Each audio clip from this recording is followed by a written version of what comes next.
Afternoon, मैं हूँ आपकी फैमिली गुरु जय मदान। आपको याद है ना, आज शरद पूर्णिमा है और मैं आपके लिए ढेर सारी खास टिप्स लेकर आई हूँ। जैसे कि मैंने आपको नवरात्र में डेली अपडेट किया कि कौन सी माँ को प्रसन्न करने से क्या फायदे होंगे, आपको कैसे जिंदगी बदलेगी, उसी तरीके से ठीक कल से लगातार 3 दिन मैं आपको बताऊंगी करवा चौथ को कैसे बनाएं। इस साल स्पेशल करवा चौथ क्या करने से आपकी सास रहेंगी आपसे खुश और आपके जीवन साथी आपकी हर बात मानेंगे।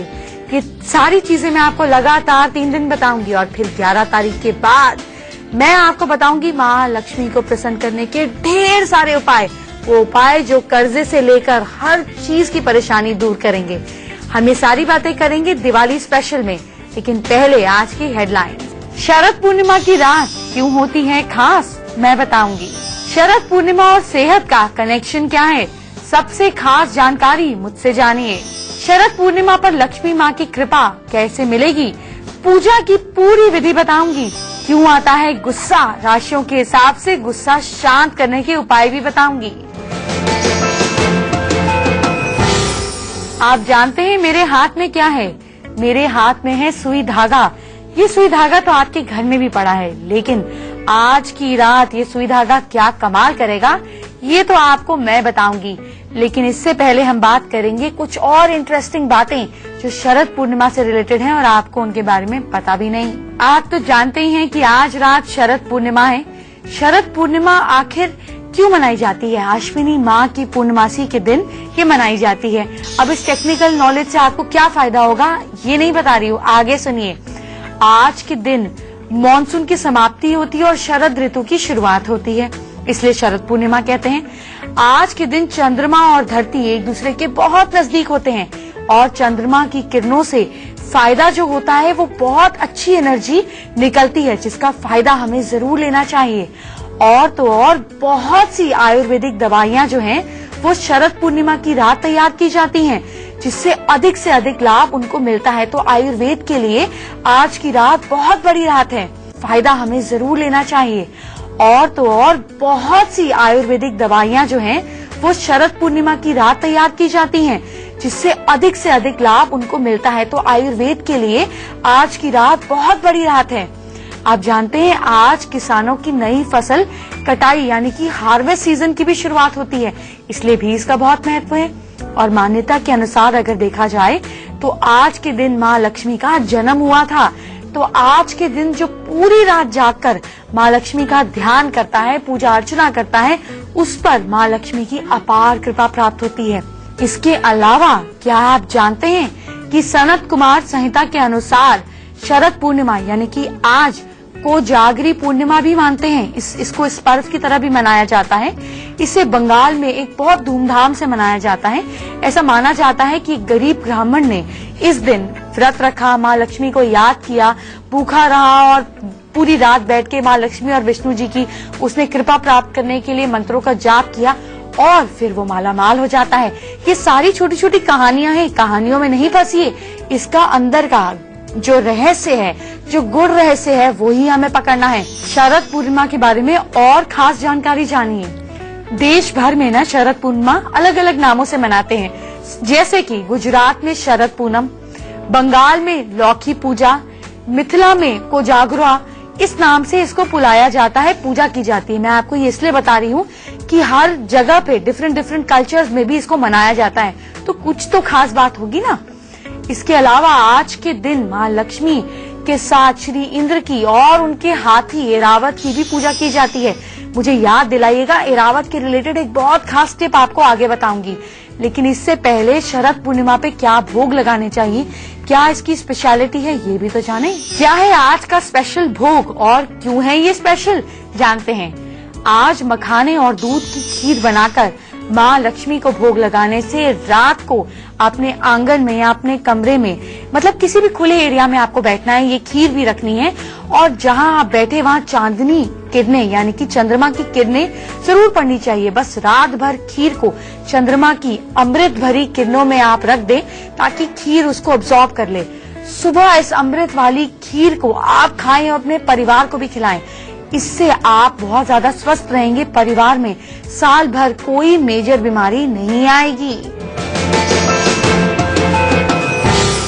आज की रात क्या करने से माँ लक्ष्मी बनाएगी आपको माला माल, कैसे पा सकते हैं आप माँ लक्ष्मी की कृपा, मैं आपको आगे बताऊंगी। लेकिन अभी शरद पूर्णिमा में और क्या क्या चमत्कार हो सकते हैं ये सुनिए। आप सोचेंगे ये मैं बार बार कर क्या रही हूँ, भाई मैं तो अपने आंखों की रोशनी बढ़ाने की कोशिश कर रही हूँ। आप क्या कर सकते हैं ये जानिए। रात को चंद्रमा की रोशनी में, याद है ना कि रात को हम सबको, आपको, मुझे, हम सबको white colour, of white, pastel colours पहनने हैं। दिन में क्या पहना हुआ है वो छोड़िए, रात में तो हमको लाइट कलर ही पहनना है ना, ताकि हमारी पूरी बॉडी पे चंद्रमा की वो अमृत वाली किरणें आ सकें, उसको अब्सॉर्ब कर सकें। तो रात को हमें व्हाइट कपड़े पहनकर छत पर जाना है और चांदनी जैसा फील करना है। नहीं नहीं, हमें चंद्रमा की रोशनी में सुई में यूं धागा डालना है। 15 से 20 मिनट तक आपको बगैर पलक झपकाए चंद्रमा को एकटक देखना है। आंखों से आंसू निकलते हैं, निकलने दीजिए। चंद्रमा की डायरेक्ट किरणें जब आपकी आंखों में आएंगी तो आपकी आंखों की रोशनी में फर्क पड़ेगा। और ये भी मान्यता है कि अगर आप ऐसा करते हैं तो आपके अंदर जो क्या बोलते हैं उसको, अट्रैक्शन पावर जो है वो बढ़ने लगती है। अब शरद पूर्णिमा से जुड़ा अगला उपाय जानिए। ऐसा माना जाता है कि कोरा वृक्ष यानी कि अर्जुन की छाल को अगर आप खीर में खास तरीके से पकाते हैं, पकाते छोड़िए, आप खीर में ऊपर से पाउडर की तरह डाल दीजिए, टेस्ट में डिफरेंस भी नहीं पता चलेगा। और अर्जुन की छाल तो आयुर्वेदिक शॉप पे इजीली मिलती है, लाकर रख ही लीजिए। इससे कोई भी व्यक्ति बीमार है उसको खिला देते हैं तो उन्हें बहुत लाभ मिलेगा। और जिनको गैस्ट्रिक की प्रॉब्लम रहती है, पेट में प्रॉब्लम रहती है, उनके लिए तो बहुत अच्छा उपाय है। अगर आपको एसिडिटी से रिलेटेड प्रॉब्लम है तो ध्यान से सुनिए। आपको खीर में काली मिर्च के कुछ दाने पकाने हैं, मतलब उसको बनाना है खीर में, और फिर आप उसको चंद्रमा की रोशनी में रख दी, फिर खा लीजिए। काफी महीनों तक आपको पता भी नहीं चलेगा कि आपकी एसिडिटी की प्रॉब्लम गई कहाँ। मैं आपको साइंटिफिकली बता रही हूँ कि चंद्रमा की रोशनी में आज के दिन इतनी पावर होती है कि आयुर्वेदिक दवाइयाँ आज के दिन अपने प्रोसेस से कंप्लीट की जाती हैं। चंद्रमा की रोशनी में उनको खुला छोड़ा जाता है। कहाँ जा रहे हैं, उठिए मत। मैं आपको डरा नहीं रही हूँ, मैं आपको बता रही हूँ कि आपके घर में अगर लोग इसी टोन में बोलते हैं, गुस्सा बहुत तेज आता है, तो आज के बाद उस गुस्से को कंट्रोल करने के खास उपाय आपको बताऊंगी, वो भी उन्हीं की राशि के हिसाब से, लेकिन थोड़ी देर में। पहले माँ लक्ष्मी की कृपा पाने के लिए खास पूजा की विधि तो बता दें। तो माँ लक्ष्मी की कृपा अगर आपको पानी है तो कैसे करनी है आपको खास पूजा, सुनिए। इस दिन आपको क्या करना है कि धन और समृद्धि पाने के लिए आप सफेद लक्ष्मी की पूजा करें। सफेद लक्ष्मी कहाँ मिलेगी, गूगल पे मिलेगी ना। आपको सर्च करना है, माँ लक्ष्मी की ऐसी फोटोग्राफ निकालनी है जिसमें उन्होंने सफेद कलर के कपड़े पहने हुए हैं, या सफेद रंग की या सिल्वर कलर की मूर्ति भी मिल जाएगी माँ लक्ष्मी की। कुछ नहीं तो भाई चांदी की तो आपके घर में होगी ही ना। तो पूजा के लिए केवल सफेद वस्तुओं का उपयोग करना है, जैसे कि आप सफेद फूल का इस्तेमाल कर सकते हैं, आप नारियल पानी का इस्तेमाल कर सकते हैं, दूध भोग के लिए, खीर का भोग, इन चीजों का इस्तेमाल करें। दिया और अगरबत्ती उनकी पूजा के लिए रखिए। इसके साथ साथ आपको तुलसी के पौधे के पास में दिया जरूर रखना है, ये तो करना ही है। माँ लक्ष्मी का मंत्र श्री महालक्ष्मी नमः, इस मंत्र का आपको पूरी रात जब तक आप जाग सकें, जब तक झपकी खा के गिर ना जाए, इस मंत्र का जाप करते जाइए। इस दिन अगर आप रात को चांदी के श्री यंत्र की स्थापना अपने घर में, पूजा घर में या अपने लॉकर में करते हैं तो आप साल भर मुड़कर नहीं देखेंगे। देखिए, रात को जागने का क्या मतलब है।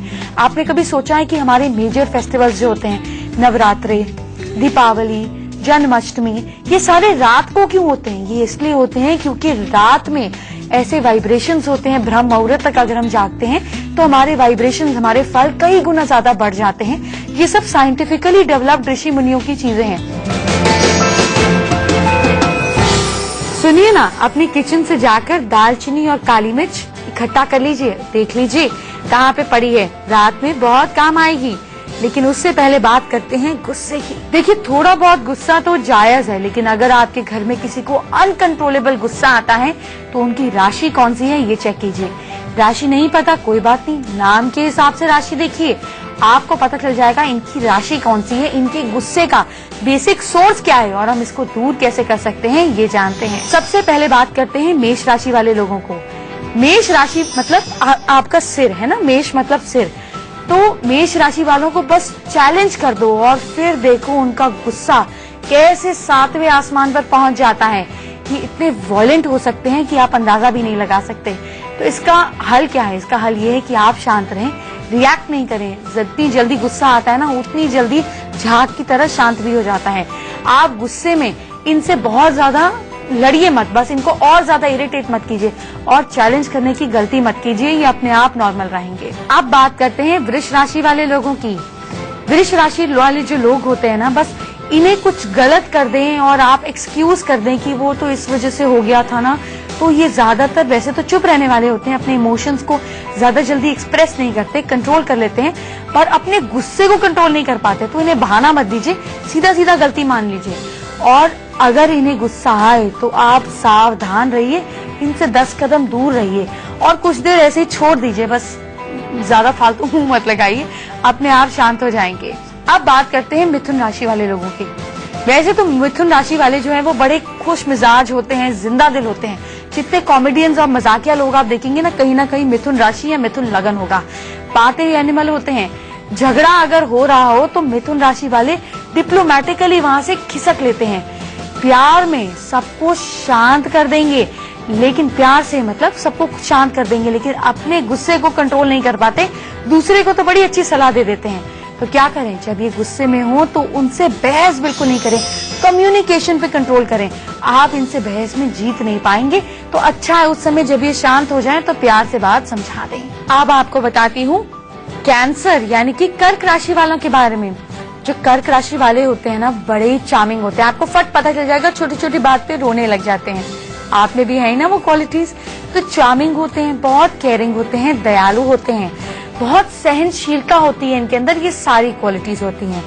उनको गुस्सा दिलाना बहुत आसान काम नहीं होता, लेकिन अगर इन्हें गुस्सा दिला दिया जाए तो गुस्से के कारण इनका शरीर जो है वो यूं कांपने लगता है। अगर सिंह राशि वालों को गुस्सा आ गया तो वैसे तो अपने इमोशंस पर पूरी तरह से कंट्रोल है इनका, लेकिन अगर इन्हें गुस्सा आ गया तो क्रिटिकल भाषा के लिए आप तैयार रहिए। मतलब आपकी ऐसी तैसी कर देंगे ये।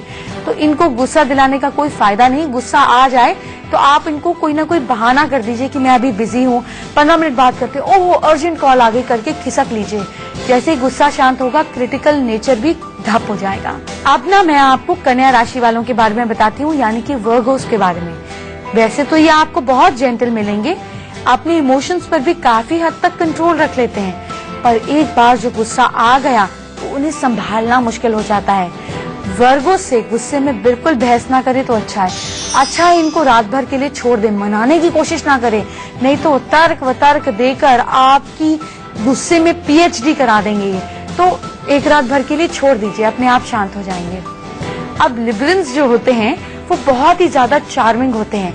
आप गुस्से में उन्हें बहुत कम देखेंगे, क्योंकि ये अपनी इमेज को लेकर, अपनी पर्सनालिटी को लेकर बहुत ज्यादा कॉन्शियस होते हैं। पर उन्हें गुस्सा आ जाए अगर, तो उनके गुस्से का कोई मैच नहीं कर सकता। जानते हैं, गुस्से में इन्हें बहस तो बिल्कुल पसंद नहीं, क्योंकि ये खुद ब खुद अपने आप को जस्टिफाई करने की कैपेसिटी रखते हैं, और इस हद तक जस्टिफाई करेंगे कि आपको समझ नहीं आएगा कि भाई गलती किसकी थी। तो बहस ना करें इनसे। अब मैं आपको बताती हूँ स्कॉर्पियंस का गुस्सा कैसे होता है, जो डंक मारने के लिए फेमस माने जाते हैं। आप जानते हैं ज्यादातर जो स्कॉर्पियंस होते हैं ना, वो शांत रहते हैं, मगर अपने एरोगेंस को और प्राइड को ये छिपा नहीं पाते। गुस्से में वो दूसरों से ज्यादा खुद पर गुस्सा हो जाते हैं, क्योंकि गुस्सा उनकी कमजोरी दिखाता है। इनको अच्छा नहीं लगता अपनी कमजोरी दिखाना। तो आप क्या करें, जब ये गुस्से में आए तो इन्हें बिल्कुल ना छेड़े, क्योंकि इनकी ऊंची आवाज और जुबान आप सह नहीं पाएंगे। इतना कड़वा बोलेंगे कि आपके कान जो है वो ऐसे हो जाएंगे। अब मैं आपको बताती हूँ सैजिटेरियंस यानी कि धनु राशि वालों के बारे में। वैसे तो ये काफी इनसेंसिबल लोग हैं। इनसेंसिबल मतलब क्योंकि टारगेटेड हैं, इमोशंस पर काबू नहीं कर पाते, जल्दी गुस्सा आ जाता है। तो क्या करें, जब ये गुस्से में हैं तो आप चुप ही रहें और इनके गुस्से को एक वार्निंग की तरह समझें। शांत होते हुए भी आप इनके गुस्से को अगर थोड़ी सी भी हवा दे देंगे, ऐसे कहेंगे कि मैंने तो ऐसा कहा ही नहीं था, तो और ज्यादा चिढ़ जाएंगे। अगर आपके बॉस सैजिटेरियन है ना, तो जब वो गुस्से में आए तो किसी न किसी तरह से हाफ डे लेकर निकल जाएं। कैप्रिकॉर्न्स कैसे होते हैं गुस्से में, अपनी फीलिंग्स को छुपाने में ये बहुत माहिर होते हैं। अगर ये गुस्सा दिखाएंगे तो बहुत ही ज्यादा सख्त हो जाएंगे, लेकिन अंदर से जो है ये सेंसिटिव होते हैं। गुस्से में क्या करें, गुस्से में आप इनको चिल्लाना पसंद नहीं है, लेकिन आप इनको शॉक दे दीजिए ना। गुस्से में कोई ऐसी बात कह दीजिए रो रो कर कि मुझे तो एक्सपेक्टेड नहीं था, अब आज के बाद हमारी दोस्ती खत्म, या मैं जा रही हूँ घर छोड़कर, इस तरीके से बात कर दीजिए, तो शॉक से ये इमीडिएटली ट्रैक पर आ जाते हैं। अब मैं आपको बताती हूँ एक्वेरियंस का गुस्सा कैसे होता है। वैसे तो कुंभ राशि वालों को रेयरली गुस्सा आता है, वो ज्यादातर आर्ग्यूमेंट्स और पैसिफायर्स की तरह काम करते हैं, मतलब आर्ग्यूमेंट कर करके शांत करने की कोशिश करते हैं। लेकिन एक्वेरियंस को यानी कि कुंभ राशि वालों को मिसअंडरस्टैंड बिल्कुल ना करें, क्योंकि ये लॉजिकली तर्क निकालकर, ट्रंक से पुरानी बातें निकाल कर अपनी बातों को जस्टिफाई करेंगे। अब आपको बताते हैं मीन राशि वालों का गुस्सा कैसा होता है। ये जो है ना, ये बड़े कमाल के हैं, ये दूसरों की फीलिंग्स को हर्ट नहीं करते, क्योंकि ये कोमल दिल वाले होते हैं। ये इनकी फीलिंग्स को कोई हर्ट ना करे, बस इस चीज का ध्यान देना है। ये खूब ड्रामा करेंगे गुस्से में, बस आप इनके ड्रामे से ज्यादा बड़ा ड्रामा कर दें और ये ठंडे हो जाएंगे। आपको बताऊंगी आपकी डाइट से रिलेटेड कुछ खास बातें। आप तो जानते ही हैं कि अब से शरद पूर्णिमा से शरद ऋतु की शुरुआत होती है, तो आपको कैसी डाइट लेनी है ये सुनिए। आपको ऐसे खाने खाने हैं जो इजीली पच जाए, जैसे कि चावल, हरी दाल, चीनी, शहद, इन चीजों को खाना है। अदरक, दालचीनी, इलायची ये बराबर मात्रा में लेते रहें और चाय में भी डालकर इसको पिएंगे। गर्म पानी में डालकर पिएंगे तो वेट कम होगा। साथ में रात को सोने से पहले गर्म दूध में चुटकी भर इलायची डालकर, अदरक या जायफल डालकर भी आप पी सकते हैं। इससे भी आपका वेट आपकी बॉडी प्रोपोर्शन में रहेगी, डाइजेस्टिव सिस्टम अच्छा हो जाएगा। आज की फैशन टिप देने के लिए देखिए मैं फिर खड़ी हो गई, क्योंकि एथनिक सीजन है तो मैंने कहा आज आपको एक नई तरीके की एथनिक ड्रेस दिखाती हूँ। आप जैसे देख सकते हैं ये मल्टी कलर्ड सूट है, क्योंकि इसमें तीन डिफरेंट कलर्स आ रहे हैं। आप देख सकते हैं इसमें नेवी ब्लू है, थोड़ा रॉयल ब्लू और नेवी ब्लू का मिक्सचर। आप देख सकते हैं ब्लैक योक है और एक गोल्डन चैंडिलियर नेट का डिफरेंट स्टाइल बना हुआ है। आप इसकी लुक को कैसे पहन सकते हैं ये सुनिए। आप किसी भी ब्लैक कपड़े का योक बनवा लीजिए, नीचे सिंपल ब्लू कलर का आप अटैच कर सकते हैं इस तरीके से। जो ये सूट है इसमें नीचे ग्रीन ब्लू कलर का आप इस तरह से लाइनिंग अटैच कर सकते हैं। इसके बाद आप एक दुपट्टा लेकर उसकी ब्लैक कपड़े का योक बनवा लीजिए, नीचे सिंपल ब्लू कलर का आप अटैच कर सकते हैं इस तरीके से। जो ये सूट है इसमें नीचे ग्रीन ब्लू कलर का आप इस तरह से लाइनिंग अटैच कर सकते हैं। इसके बाद आप एक दुपट्टा लेकर उसकी प्लीट्स बना सकते हैं। प्लीट्स बनाने के बाद आप देख सकते हैं कि ये पीछे से किस तरह से आया है। इस तरीके से प्लीट्स बनवाकर आप रोल कर इस दुपट्टे को यूं यहाँ से अटैच करा सकते हैं।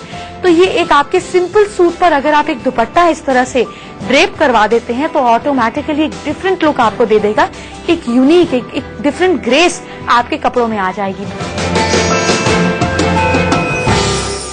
आप मुझसे कैसे बात कर सकते हैं वो खास तरीका जान लीजिए। सबसे पहले आप हमारी ईमेल आईडी नोट कीजिए। हमारी ईमेल आईडी है familyguru@itvnews.india.com।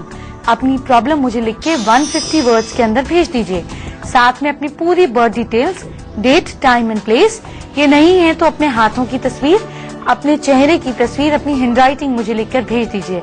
आप सभी की प्रॉब्लम्स मैं सॉल्व करूं, इसीलिए तो मैं यहाँ पर हूँ। और इसके साथ में अगर हमारी रेमेडीज से आपको फायदा हो रहा है, आप कुछ अच्छा महसूस हुआ, तो अपना फीडबैक हमें जरूर लिखकर भेजिए। आज हम ओडिशा के संबलपुर गांव से मधुमिता का सवाल लेते हैं। मधुमिता अपने करियर को लेकर चिंतित हैं, अपनी बाकी लाइफ के बारे में पूछना चाहती हैं, ट्रांसफर की वेट कर रही हैं। तो चलिए मधुमिता से बात करते हैं। मधुमिता, आप 35 दिनों तक घास पर फिटकरी गिराएं, ये मैं आपको शादी के लिए बता रही हूँ। इसके अलावा अपने ऑफिस की टेबल पर बॉस का कार्ड रखिए। कहाँ? अपने ऑफिस की टेबल पर सेंटर में कंपास रख के देखिए नॉर्थ वेस्ट डायरेक्शन कहाँ है। नॉर्थ वेस्ट में अपने बॉस का विजिटिंग कार्ड रखिए, वो बॉस जिनके हाथ में आपके ट्रांसफर ऑर्डर्स की पावर है। और उसी के ऊपर एक छोटा सा ग्लोब रख दें। जब ऑफिस की सीट पे बैठती हैं तो 3 बार ग्लोब को क्लॉकवाइज घुमा दिया करें। इसके अलावा घर की पूर्व दिशा में एक कटोरी के अंदर खूब सारे मटर और थोड़ी सी घास डालकर रखें। जब वो सूख जाएं तो उसे बाहर पौधों में डाल दें और वापस रिफ्रेश कर लें। ईश्वर ने चाहा तो ट्रांसफर जल्दी हो जाएगा। चलिए कल का अपॉइंटमेंट फिक्स कर लेते हैं। आप अगले 3 दिन तक टीवी स्क्रीन से 5 मिनट के लिए भी नहीं उठ पाएंगे, ये मेरा प्रॉमिस है। जानते हैं क्यों? क्योंकि लगातार 3 दिन तक मैं आपको बताऊंगी करवा चौथ उत्सव से जुड़ी खास जानकारी, ऐसी जानकारी जो आपने कभी नहीं सुनी होगी। अपने हस्बैंड को कैसे काबू करना है ये सिखाऊंगी, अपनी मदर इन लॉ से कैसे प्यार बनाकर रखना है ये भी बताऊंगी, कैसे आप अपनी जेब भर सकती हैं खास करवा चौथ पर ये भी सिखाऊंगी। इसके अलावा आम लोग जो करवा चौथ नहीं रखते हैं या ऐसे मेल्स, उनको भी खास जानकारी उनके मतलब की दूंगी। लेकिन ये सारी काम हम करेंगे लगातार 3 दिन। तो आप मिलिए मुझसे कल दोपहर इसी समय। तब तक अपना ख्याल रखिए। Bye bye, take care.